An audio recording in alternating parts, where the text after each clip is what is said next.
السلام علیکم ورحمۃ اللہ وبرکاتہ۔ امید کرتا ہوں کہ آپ سب اچھے ہوں گے۔ اللہ تعالیٰ سے دعا ہے کہ اللہ تعالیٰ آپ کو ہمیشہ خوش رکھے۔ ایک مرتبہ پھر یوٹیوب چینل پر ایک نئی ویڈیو کے ساتھ حاضر ہوا ہوں۔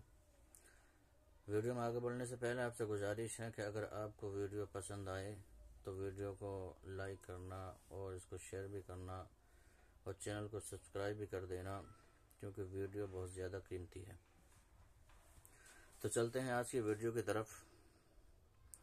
وہ لوگ جو کہتے ہیں کہ ہم مصیبت اور پریشانی کے اندر مبتلا ہیں اور ایسی مصیبت کے اندر میں گرفتار بھی ہو چکا ہوں کہ جس سے شدید بے عزتی کا بھی امکان ہے، تو ان لوگوں کے لیے یہ ویڈیو بہت ہی خاص ہے اور بہت ہی بہترین ہے۔ تو ویڈیو کو بنا بھگائے دیکھنا۔ ایک ایسی دعا جو بہت ہی جامع دعا ہے یا حی یا قیوم برحمتک استغیث۔ اس دعا کو کثرت سے پڑھیں اور اول آخر 7 مرتبہ درود شریف پڑھیں،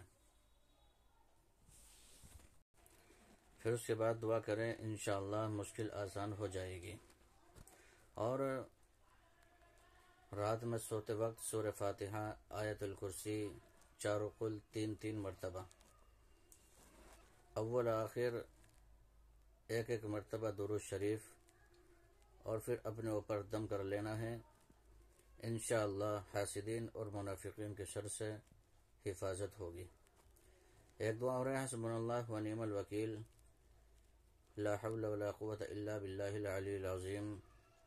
اس کو بھی کثرت سے پڑھیں۔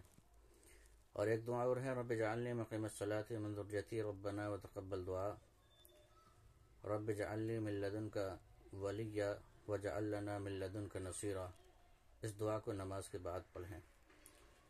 خصوصاً نمازوں کا اہتمام کریں، گناہوں سے بچیں اور کسی اللہ والے شخص سے تعلق قائم کر کے اس کے رہنمائی و ذکر کا اہتمام کریں، کیونکہ ذکر سے دلوں کو سکون ملتا ہے۔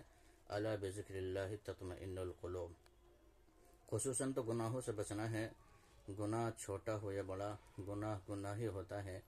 ایک بزرگ فرماتے ہیں، علامہ ابن قیم رحمۃ اللہ علیہ نے فرمایا کہ دوست، یہ نہ دیکھنا گناہ چھوٹا ہے یا بڑا، بلکہ اس ذات کی عظمت کو دیکھنا جس کی کہ تو نافرمانی کر رہا ہے۔ تو گناہ ہی ہوتا ہے، گناہوں سے بچیں، اپنے اللہ تبارک و تعالیٰ سے اپنے تعلق کو مضبوط بنائیں، نمازوں کے ذریعے سے، نوافل کے ذریعے سے۔ تو لہٰذا ان دعاؤں کا اہتمام کیجیے، انشاءاللہ مشکل آسان ہو جائے گی۔ چلتے ہیں۔ السلام علیکم ورحمۃ اللہ۔